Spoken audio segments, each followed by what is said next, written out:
Hello friends, welcome all of you in quality and facts. दोस्तों, आज मैं comparative politics का लेक्चर 2 आपके सामने लेके आया हूं और इसके अंदर आज हम देखेंगे अप्रोचेस को। अप्रोचेस क्या होती है, उनकी डेफिनेशन, मीनिंग एंड टाइप्स।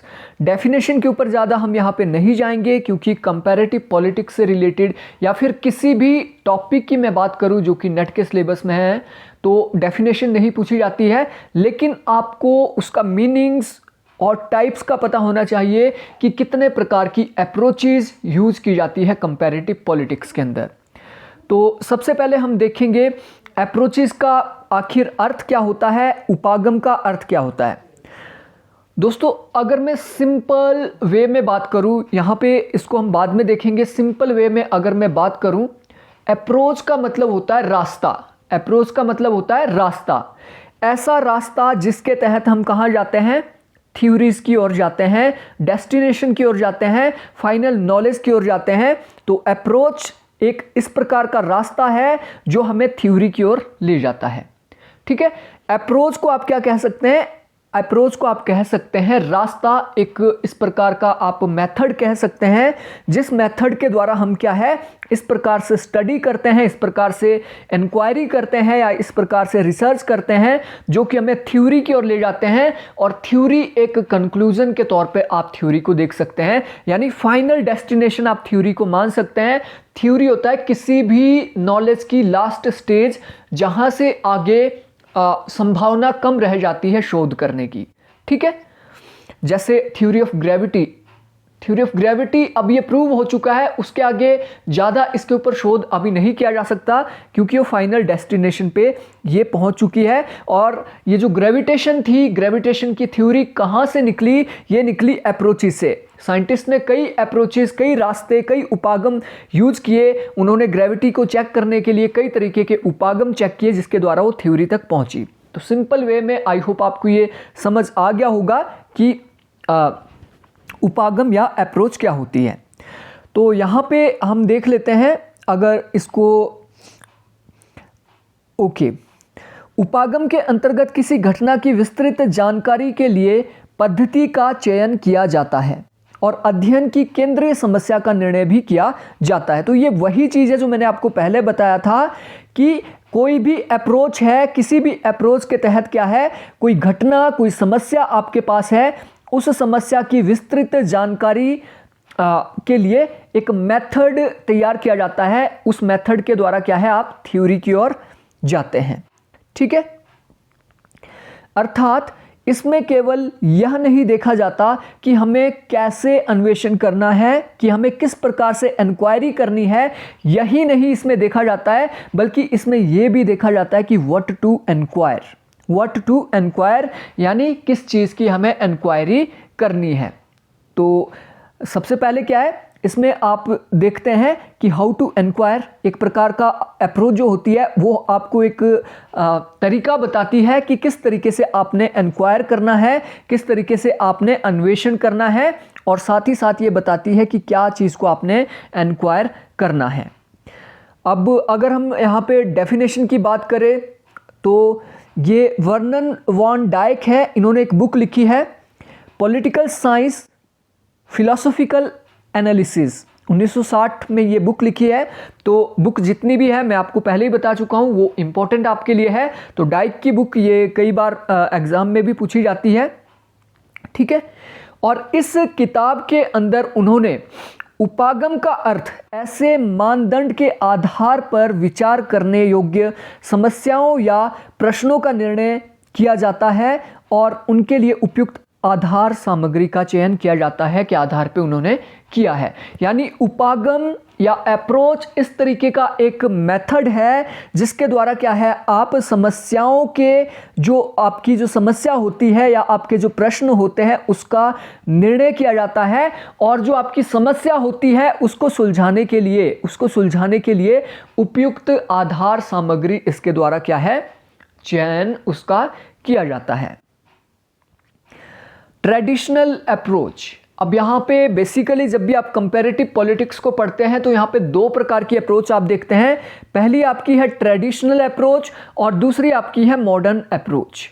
ठीक है, ट्रेडिशनल अप्रोच। इससे पहले हमने जब इवोल्यूशन ऑफ कंपैरेटिव पॉलिटिक्स देखा था तो हमने कहीं ना कहीं ये बात की थी कि traditional comparative politics and modern comparative politics में क्या क्या भिन्नताएं हैं।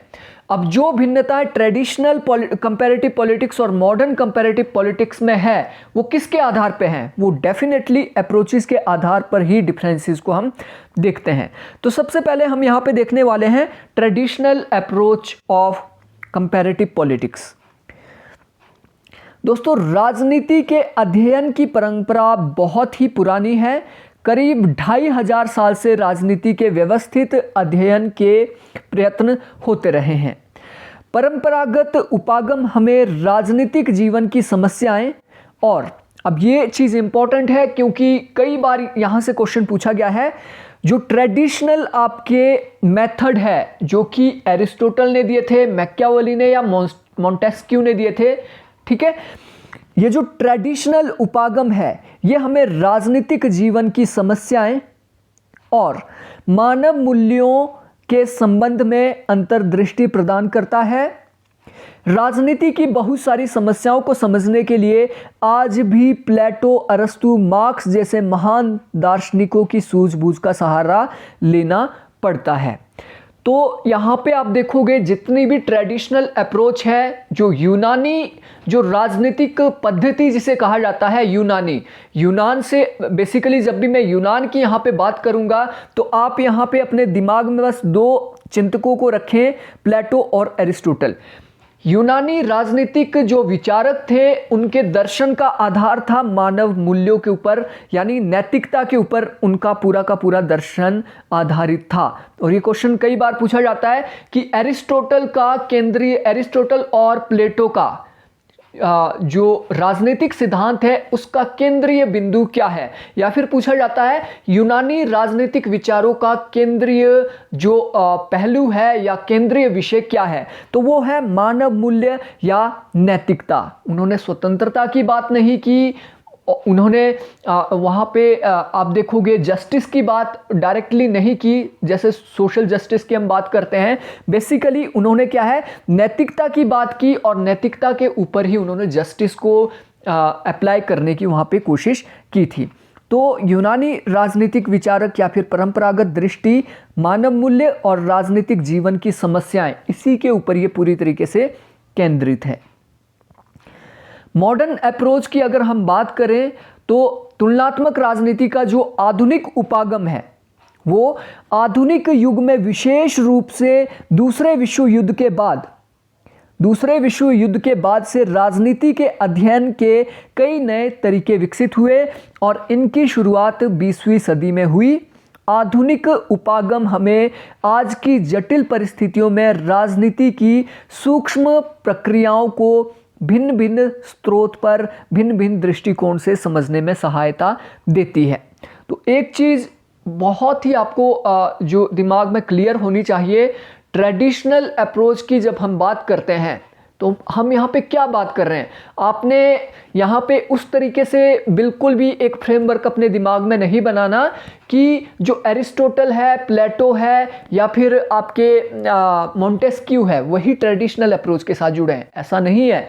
19वीं शताब्दी तक आप देखोगे, 19वीं शताब्दी तक 1900 तक आप देखोगे, 1900 से पहले जितनी भी अप्रोचेज यूज की गई राजनीति को समझने के लिए, मैक्सिमम को क्या है, ट्रेडिशनल अप्रोच के अंदर रखा जाता है। ठीक है, 1900, इससे पहले की वीडियो में मैंने आपको बताया था 1908 बेंटले की जब बुक प्रकाशित होती है, 1908 के बाद मॉडर्न अप्रोच का उदय होना शुरू हो गया था।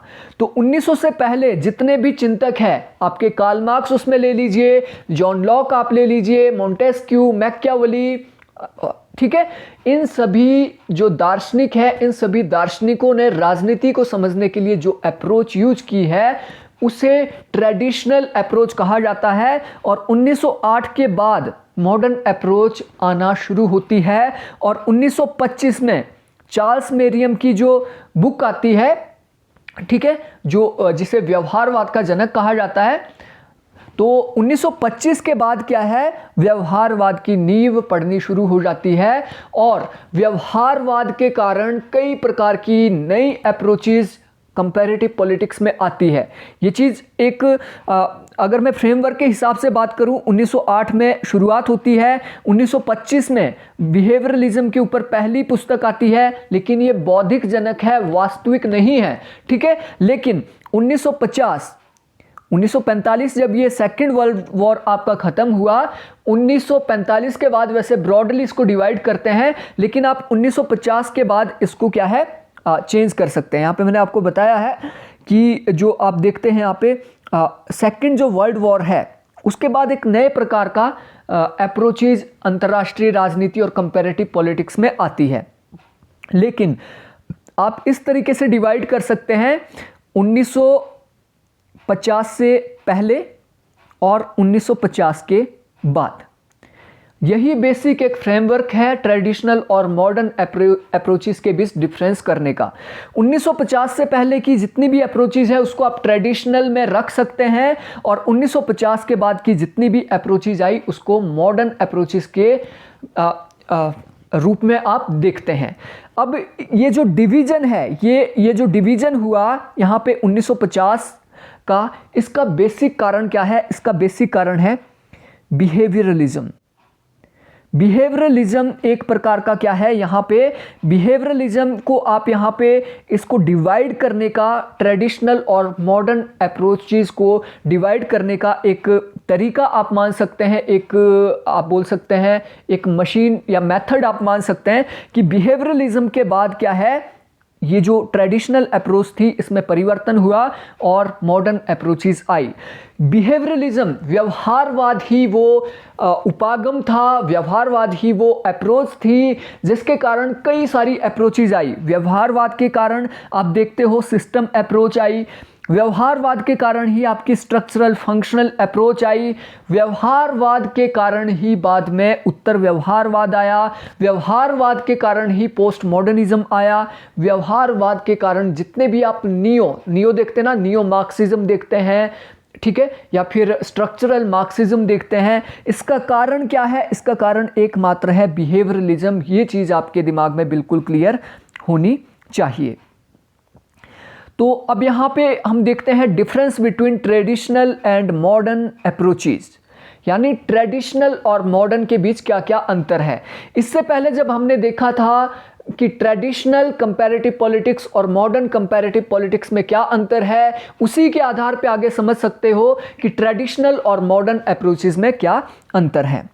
तो सबसे पहले यहाँ पे आप परंपरागत उपागम को देखते हैं। तो परंपरागत उपागम दूसरे विश्व युद्ध तक का अध्ययन था, यानी 1945 तक की जो स्टडी थी उसको आप ट्रेडिशनल अप्रोच के तहत देखते हैं, ठीक है। और दूसरे विश्व युद्ध के बाद आधुनिक उपागम की अगर हम बात करें तो दूसरे विश्व युद्ध के बाद का अध्ययन मॉडर्न अप्रोचेस के अंदर रखा जाता है। जितनी भी स्टडी सेकेंड वर्ल्ड वॉर के बाद हुई सारी मॉडर्न अप्रोचेस के अंदर रखी जाती है।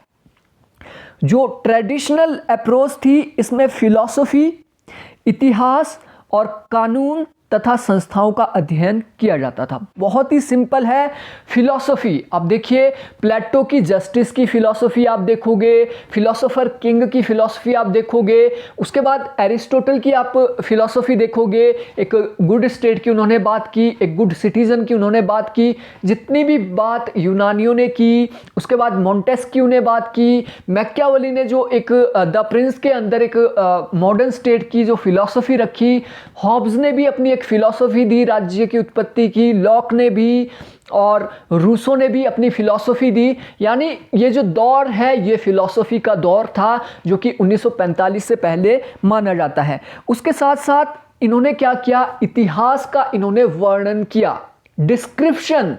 इन्होंने इतिहास का क्या है वर्णन किया कि इतिहास में ये होता था, इतिहास में वो होता था, लेकिन इन्होंने सॉल्यूशन नहीं दिया, इन्होंने सिर्फ वर्णन किया, ठीक है। इसीलिए इसको कहते हैं कि ये डिस्क्रिप्टिव था, ये हिस्टोरिकल था। इतिहास में ये हुआ था तो आगे ये हो सकता है, यानी इतिहास के आधार पर ही इन्होंने सारे जो इनके सिद्धांत थे, उनकी नींव रखने की इन्होंने कोशिश की।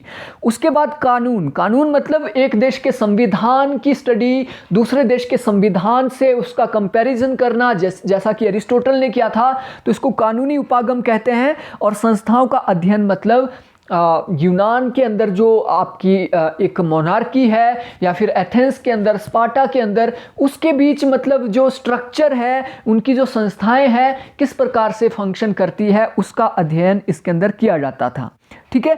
और अगर मॉडर्न अप्रोच की हम बात करें तो इसमें विज्ञान और अलग अलग कर्ताओं के व्यवहार का अध्ययन किया गया।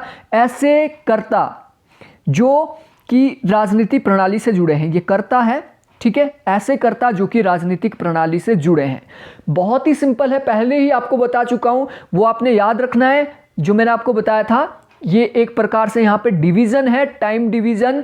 तो इसमें क्या है, बिहेवियरलिज्म को जब आप पढ़ते हैं तो उन्होंने क्या है, विज्ञान बनाने की कोशिश की थी सोशल साइंस को, यानी प्योर साइंस बनाने की कोशिश की थी, यानी वैज्ञानिक पद्धति इन्होंने यहाँ पे यूज करना शुरू कर दिया। और इन्होंने क्या है, अलग अलग कर्ता मतलब राज्य के अंदर अलग अलग प्रकार के एक्टर होते हैं। ठीक है, जैसे एक तो स्टेट एक्टर हो गया आपका, दूसरे नॉन स्टेट एक्टर हो गए, तीसरे आपकी फैमिली हो गए, चौथी आपकी सिविल सोसाइटी हो गई, पांचवा आपका मार्केट हो गया। यानी स्टेट के अंदर डिफरेंट एक्टर्स होते हैं, कर्ता होते हैं, उनके बिहेवियर का अध्ययन, उनके बिहेवियर की स्टडी इसमें शामिल की गई, जिसे बिहेवियरलिज्म कहा गया। ठीक है, जो कि राजनीतिक प्रणाली से जुड़े थे। तो यहाँ पे आप पॉलिटिकल सिस्टम भी आप देख रहे हैं जो कि बिहेवियरलिज्म से निकला है। उसके बाद अगर हम ट्रेडिशनल में बात करें तो ट्रेडिशनल जो उपागम था वो दार्शनिक उपागम, ऐतिहासिक उपागम, वैधानिक और संस्थात्मक उपागम अध्ययन किया गया। इसमें बेसिकली ये 4 प्रकार की अप्रोचेस को आप शामिल करते हैं। पहला आपका है दार्शनिक, इसे कहा जाता है फिलोसॉफिकल। दूसरा आपका है हिस्टोरिकल अप्रोच। तीसरी आपकी है लीगल अप्रोच। चौथी आपके संस्थात्मक, ये संस्थात्मक हो गया है, संस्थात्मक यानी आप कह सकते हैं इंस्टीट्यूशनल अप्रोच। तो ये 4 अप्रोचेज है जो कि ट्रेडिशनल के अंदर है। अब अगर हम मॉडर्न अप्रोच की बात करें तो इसमें वैज्ञानिक अप्रोच, ठीक है, साइंटिफिक अप्रोच, उसके बाद बिहेवियरल अप्रोच, उसके बाद आप देखते हो क्रिएटिव अप्रोच, ठीक है, और उसके बाद आप देखते हैं प्रकार्यात्मक उपागम यानी स्ट्रक्चरल फंक्शनल अप्रोच। ठीक है, बेसिकली इनकी इसमें स्टडी की जाती है। और उसके बाद जितनी भी आई है उसको आगे हम डिटेल में देखेंगे, जितने भी मॉडर्न अप्रोचेस हैं। ट्रेडिशनल अप्रोचेस की अगर मैं बात करूं, अभी इसमें थोड़ा सा और बचा है, उसको पहले क्लियर कर लेते हैं। परंपरागत उपागम की अगर मैं बात करूं, इसमें नॉर्मेटिव अप्रोच का प्रयोग किया गया और इस उपागम के अंतर्गत उन मूल्यों से सरोकार रखते हैं जो शुद्ध और अशुद्ध तथा उचित और अनुचित में अंतर करता है। तो ये भी कई बार क्वेश्चन पूछा गया है कि प्लेटो और एरिस्टोटल ने किस प्रकार की अप्रोच को यूज किया है, या फिर कई बार ट्रेडिशनल अप्रोच को यहाँ पे नॉर्मेटिव अप्रोच भी कहा जाता है। तो एरिस्टोटल और प्लेटो ने बेसिकली क्या है, नॉर्मेटिव अप्रोच का प्रयोग किया है। नॉर्मेटिव से आप यहाँ पे समझ रहे हो नॉर्म का मतलब होता है आपके जो मूल्य होते हैं, आपकी जो वैल्यू होती है उसको प्राथमिकता दी जाती है। यानी नॉर्मेटिव से मतलब होता है जो नैतिकता से जुड़ा हुआ होता है। तो इससे पहले ही आपको बता चुका हूं नैतिकता की बात किसने की है, यूनानियों ने नैतिकता की बात की है। तो जो ट्रेडिशनल अप्रोच है इसने क्या है, नैतिकता की बात की, इसने उचित और अनुचित की बात की, शुद्ध और अशुद्ध की बात की। ठीक है, लेकिन जब आप आधुनिक उपागम की बात करते हैं, मॉडर्न अप्रोच की बात करते हैं, तो इन्होंने इंपीरिकल अप्रोच, इन्होंने क्या है, इंपीरिकल अप्रोच को अपनाया। इंपीरिकल का मतलब क्या होता है, इंपीरिकल का मतलब होता है जो कि अनुभवजन्य हो, अनुभवजन्य, जो हमें एक्सपीरियंस से प्राप्त होती है उसे कहा जाता है इंपीरिकल। तो फादर ऑफ इंपीरिसिज्म की अगर मैं बात करूं राजनीति शास्त्र में, तो जॉन लॉक से इंपीरिसिज्म शुरू होता है। उसके बाद इमैनुअल कांट को आप देखते हैं, ऑगस्ट काम्टे को आप देखते हैं जो कि सोशियोलॉजी के फादर माने जाते हैं। इन लोगों के विचारों को, इन चिंतकों के विचारों को जब हम समझते हैं तो हमें एम्पिरिसिज्म समझ आता है, हमें एम्पिरिकल अप्रोच समझ आती है। तो एम्पिरिकल अप्रोच क्या बोलती है, जितने भी प्रकार की नॉलेज होती है, जितने भी प्रकार का ज्ञान है, वो हमें अनुभवों से मिलता है। और अनुभव हमें कहाँ से होता है, इंद्रियों से। जो 5 इंद्रियां हैं, फॉर एग्जाम्पल एक इंद्री हमारी त्वचा है, त्वचा से किसी चीज़ को हम छूते हैं तो हमें पता लगता है कि गर्म है, ये ठंडा है, ये हार्ड है या सॉफ्ट है, ठीक है।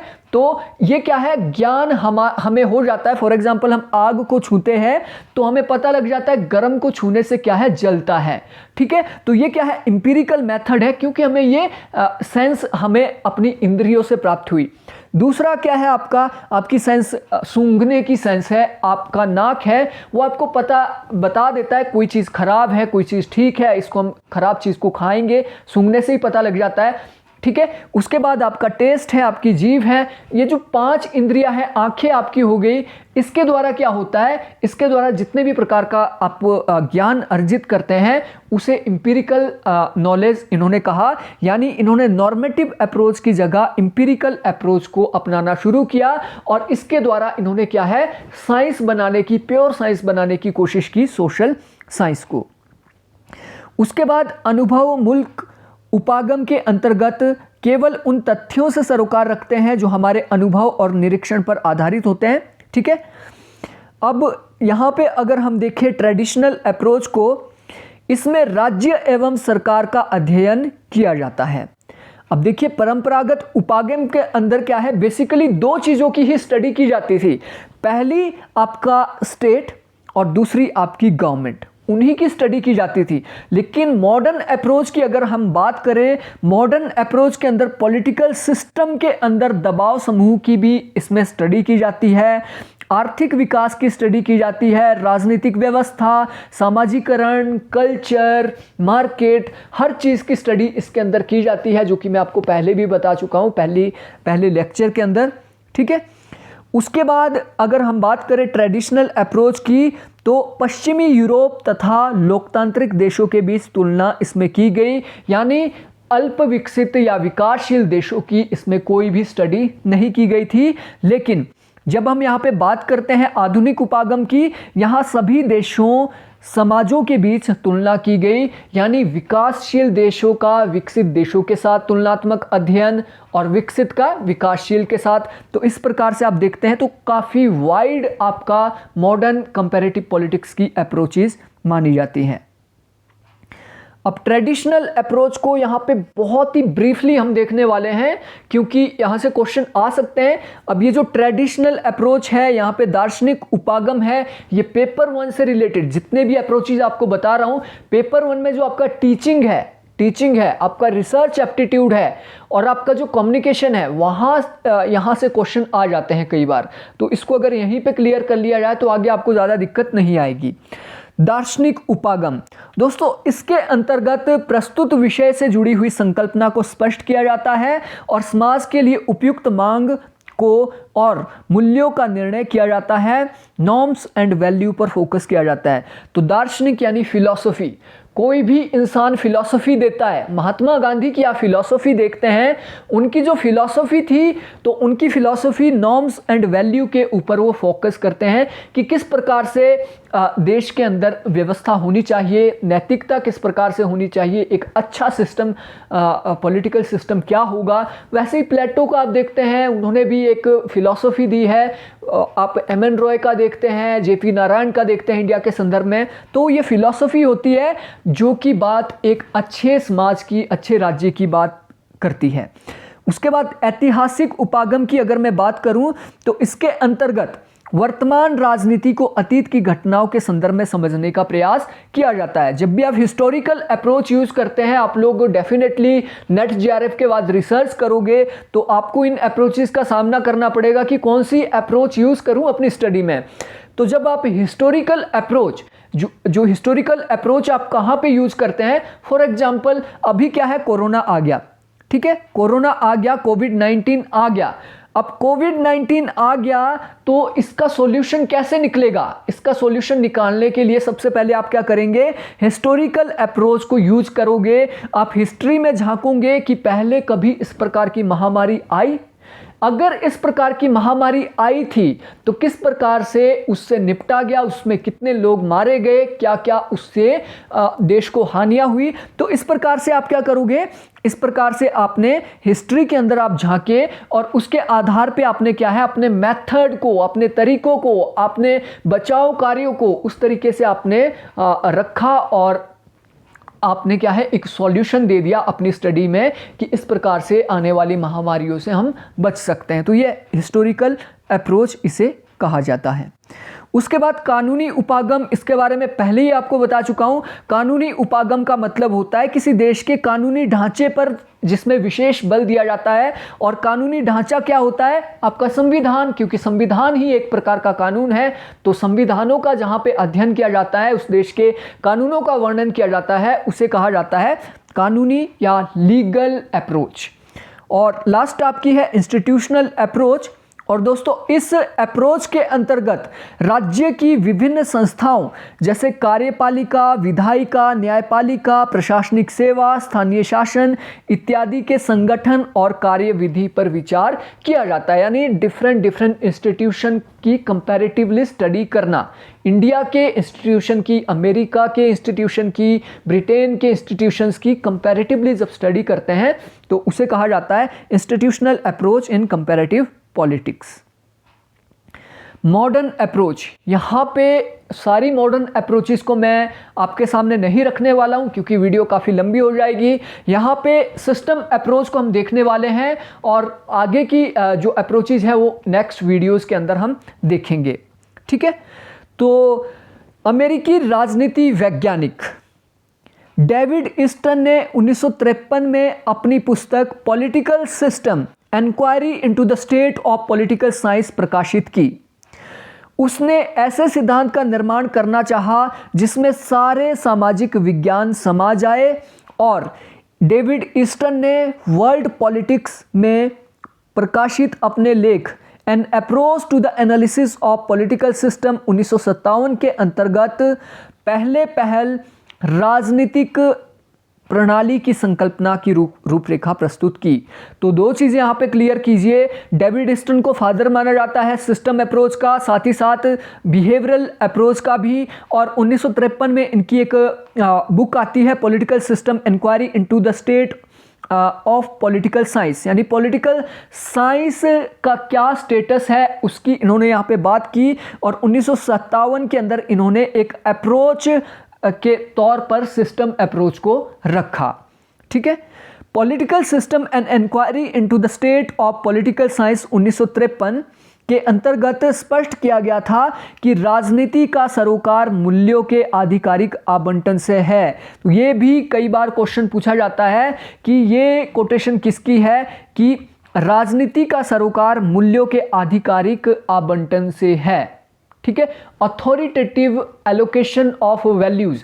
पॉलिटिक्स क्या है? पॉलिटिक्स है अथॉरिटेटिव एलोकेशंस ऑफ वैल्यू। अब देखिए यहां पे दो चीजें इंपॉर्टेंट है। पहला आपका हो जाता है अथॉरिटेटिव, दूसरा आपका हो जाता है एलोकेशन और तीसरा हो जाता है आपका वैल्यू। ठीक है, अथॉरिटेटिव का अथॉरिटी किसके पास होती है? अब देखिए डेविड ईस्टन ने बोला समाज में दो प्रकार की वैल्यूज पाई जाती है। समाज में बेसिकली दो प्रकार की वैल्यूज पाई जाती है। पहली जो वैल्यूज है वो आपकी भौतिक है, पहली आपकी भौतिक है और दूसरी आपकी क्या है? मानसिक, आप इसको बोल सकते हैं मानसिक। दो प्रकार की वैल्यू क्या है? राज्य के अंदर पाई जाती है और ये दोनों प्रकार की वैल्यूज क्या है? राज्य लोगों के अंदर भरता है या राज्य लोगों को प्रदान करता है। अब इसको देखिए, अथॉरिटेटिव एलोकेशन ऑफ वैल्यू। अब वैल्यू मान के चलिए, भौतिक वैल्यू में होता है जॉब्स जो प्रदान करता है राज्य, तो ये क्या है? ये भी एक प्रकार की वैल्यू है क्योंकि इसके द्वारा क्या है, आप अपना जीवन यापन करते हैं। अथॉरिटी राज्य के पास है, राज्य चाहे जिस मर्जी को जॉब दे सकता है, वो एलोकेट करता है क्या है, वैल्यू को, वो जॉब्स को क्या है, एलोकेशन करता है, जॉब्स का आवंटन करता है राज्य के अंदर किसी भी पॉलिटिकल सिस्टम के अंदर। दूसरी वैल्यू की अगर हम बात करें, दूसरी वैल्यू की होता है आपका एथिक्स। तो राज्य क्या है, राज्य बोलेगा ये जी आपका राष्ट्रगान है, आपको राष्ट्रगान का क्या है, सम्मान करना है, अगर नहीं करोगे तो अथॉरिटी हमारे पास है, आपको जेल में डाल देंगे। ठीक है, तो इस प्रकार से क्या है, दो प्रकार के एलोकेशन की उन्होंने बात की, आधिकारिक मूल्यों के आधिकारिक आवंटन की, कि राज्य का काम क्या है, मूल्यों को लोगों तक पहुंचाना है। वो आपका मानसिक भी हो सकता है, साइकोलॉजिकल भी हो सकता है, और वो आपका फिजिकल या मटेरियलिस्टिक भी हो सकता है। System approach. अब सिस्टम अप्रोच के अगर मैं तत्वों की बात करूं, और यहां पे आपको एक चीज बताना चाहूंगा कि सिस्टम अप्रोच के ऊपर ऑलरेडी एक मेरी वीडियो अपलोडेड है, उसको आप देख लीजिएगा, क्योंकि सिस्टम अप्रोच के ऊपर उतना ज़्यादा यहां पे मैं नहीं बताऊंगा जितना उस वीडियो के अंदर मैंने बताया है, क्योंकि एक लिमिटेशन है, वो आधे घंटे की वीडियो है पूरी सिस्टम अप्रोच के ऊपर, तो उसको भी आप देख सकते हैं सिस्टम को बहुत ही ईजी वे में समझने के लिए। लेकिन यहाँ पे आपको शॉर्टकट में मैं बताता हूँ कि राजनीति प्रणाली के तत्व कि उनके क्या क्या फैक्टर होते हैं सिस्टम के। ठीक है, तो एक दूसरे से संबंध हो, दूसरा है एक दूसरे पर आश्रित हो, एक दूसरे पर क्रिया करते हैं। जैसे आपका एक कंप्यूटर सिस्टम होता है ना, ये आपका कंप्यूटर सिस्टम है, ये आपका इनपुट है, और ये आपका यहाँ पे आप देखेंगे प्रोसेसर है, और ये आपका आउटपुट है। ठीक है, ये आपका इनपुट है, ये आपका प्रोसेसर है, ये आउटपुट है। अब ये एक क्या है, ये क्या है, तीनों एक दूसरे के साथ जुड़े हुए होते हैं।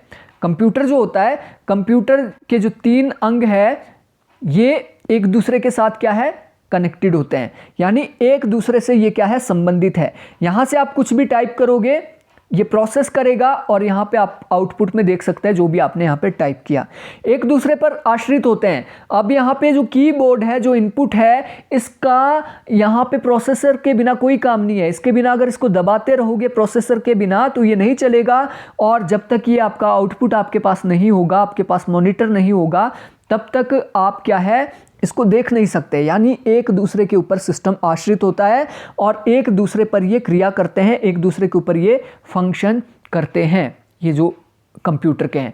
उसी तरीके से अगर मैं इसको पॉलिटिकल साइंस के अंदर बात करूं, तो सिस्टम की अगर मैं बात करूं, जैसे ये हमारा इंडिया है, इंडिया का सिस्टम कैसे चलता है, इंडिया का सिस्टम भी तीन प्रकार से चलता है। पहली आपकी होता है लेजिस्लेचर, दूसरा एग्जीक्यूटिव, और तीसरा होता है आपका जुडिशरी।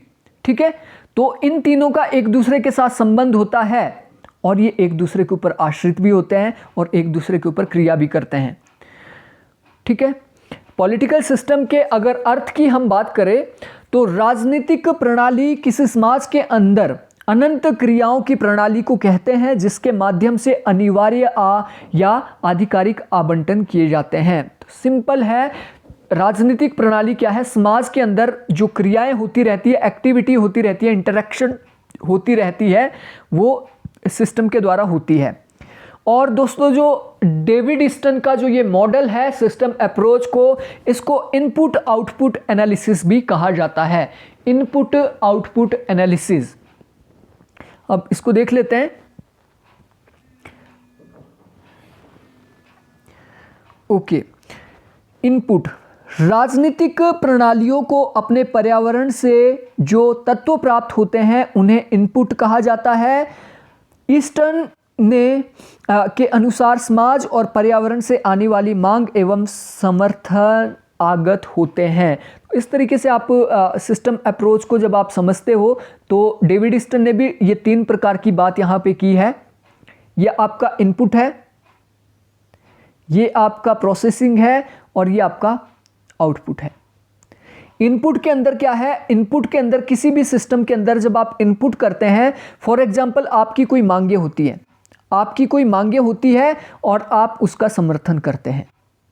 इनपुट के अंदर दो चीजें डेविड ईस्टन ने रखी है, मांगे और समर्थन, यानी डिमांड एंड सपोर्ट।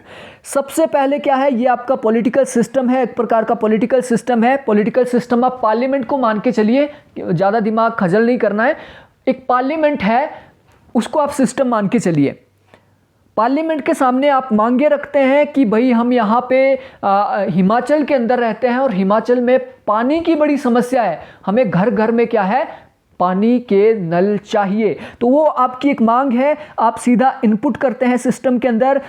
आप पॉलिटिकल पार्टी के द्वारा कर सकते हैं, आप प्रेशर ग्रुप के द्वारा कर सकते हैं। तो ये आपने एक प्रकार का इनपुट किया, साथ ही साथ आपने समर्थन भी दिया। आपने क्या समर्थन दिया कि अगर आप हमारी मांगे पूरी करते हैं, हमारी जो ये मांगे हैं अगर आप पूरी करते हैं तो हम आपका समर्थन करेंगे, हम आपको अगले इलेक्शन में भी जिताएंगे और हम सदा आपके आभारी रहेंगे। तो इस प्रकार से आपका क्या है, मांगे भी है और समर्थन है। समर्थन यहाँ पे अगर बात करें 2-3 प्रकार का समर्थन यहाँ पे है, 4 प्रकार के समर्थन की बात की, उसको हम आगे देखेंगे।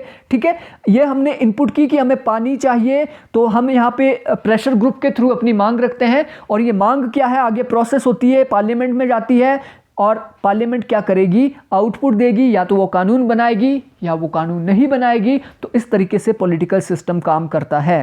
ठीक है, अब टाइप्स ऑफ इनपुट। इनपुट जो आपका है, डेविड स्टन के अनुसार मांगे 4 प्रकार की होती है। ये भी कई बार पूछा गया है कि मांगे कितने प्रकार की होती है। ठीक है, तो मांगे 4 प्रकार की है। पहले प्रकार की मांग है वस्तुओं और सेवाओं के आवंटन की मांग, यानी समाज के अंदर सड़कें बनाई जाए। ठीक है, समाज के अंदर जॉब्स क्रिएट की जाए ताकि क्या है, लोगों को वहां पे फैसिलिटी मिले। एक तो वस्तु, दूसरी आपकी सेवाएं। दूसरे प्रकार की मांग है व्यवहार के विनिमय की मांग। व्यवहार के विनिमय की मांग का क्या मतलब है, समाज के अंदर आप देखते हो, किसी भी सिस्टम के अंदर आप देखते हो तो कई प्रकार के लोग रहते हैं।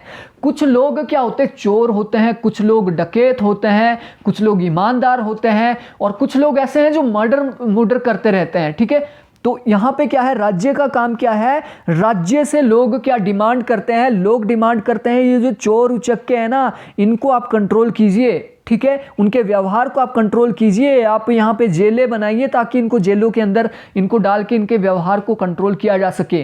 ठीक है, तो ये होती है आपकी व्यवहार के विनिमय की मांग। उसके बाद राजनीतिक जीवन में सहभागिता से संबंधित मांग, यानी लोग क्या मांग कर सकते हैं कि भाई हमें भी यहाँ से रिप्रेजेंटेटिव खड़ा करने का मौका दीजिए। ठीक है, हम भी राजनीति के अंदर आना चाहते हैं, हम भी यहाँ पे क्या है, सहभागिता करना चाहते हैं।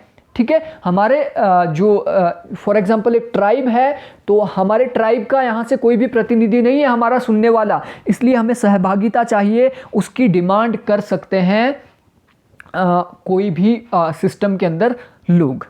उसके बाद संचार एवं सूचना से संबंधित मांग, और ये संचार एवं सूचना से संबंधित मांग मोस्ट इंपॉर्टेंट होती है क्योंकि कम्युनिकेशन और इंफॉर्मेशन के द्वारा ही लोग अपडेटेड रहते हैं सिस्टम से। उसके बाद अगर सपोर्ट की बात करूं तो सपोर्ट भी यहाँ पे 4 प्रकार का बताया है, डिमांड भी 4 प्रकार की है और सपोर्ट भी 4 प्रकार की है डेविड स्टन के अनुसार। सबसे पहले माली समर्थन। माली समर्थन का मतलब होता है जैसे कि आप कर सरकार को देते हैं, अगर वो आपकी बात माने, आपके हिसाब से अगर चले, तो आप क्या करते हैं, करों और माल गुजारी का भुगतान, सामाजिक कार्य, सैनिक सेवा के लिए प्रस्तुत होने की तत्परता। तो ये क्या है आपकी माली। माली का मतलब होता है इकोनॉमिक सपोर्ट। ठीक है, दूसरा आपका होता है कायदे कानून का पालन करना, तो ये भी एक प्रकार का सपोर्ट होता है कि अगर आप किसी गवर्नमेंट से खुश है तो आप क्या करोगे, उनके जो कायदे कानून होंगे, उनके जो लॉ होंगे, लॉ को आप किसी भी सिस्टम के मानोगे और उसके कारण क्या है, सिस्टम स्मूथली रन करेगा। उसके बाद सहभागिता मुल्क समर्थन, यानी आप क्या है, सहभागिता करोगे, आप पार्टिसिपेशन करोगे, कोई भी पॉलिसी गवर्नमेंट बनाएगी उसमें क्या है, पार्टिसिपेशन करोगे और उसको सक्सेस होने में मदद करोगे, तो वो भी एक प्रकार का समर्थन है। और चौथा है सरकारी सूचनाओं की ओर ध्यान देने की प्रवृत्ति, यानी सरकार ने अभी क्या बोला है, सरकार ने क्या है, सरकार ने आपसे डिमांड की है कि बाहर कोरोना फैल रहा है, आप बाहर मत निकलिए, तो आप सूचनाओं की ओर जब ध्यान देते हैं तो एक प्रकार से क्या है, एक प्रकार से आप उनका समर्थन कर रहे हैं, आप बाहर नहीं निकल रहे, कोरोना फैलने से रुक गया। ठीक है, तो ये 4 प्रकार के सपोर्ट की उन्होंने बात की है। तो इस तरीके से इस वीडियो के अंदर हमने देखा सिस्टम अप्रोच को, ट्रेडिशनल अप्रोच और मॉडर्न अप्रोच के बीच एक बेसिक डिफरेंस को हमने समझने की कोशिश की। नेक्स्ट जो हमारी वीडियो रहेगी, उन वीडियोस के अंदर हम देखेंगे मॉडर्न अप्रोच जो हमारी रह गई है, और उसके बाद कंपैरेटिव पॉलिटिक्स को धीरे धीरे हम आगे बढ़ाएंगे और सारे के सारे कॉन्सेप्ट और फैक्ट्स को क्लियर करने की कोशिश करेंगे। So thank you friends, thanks for watching.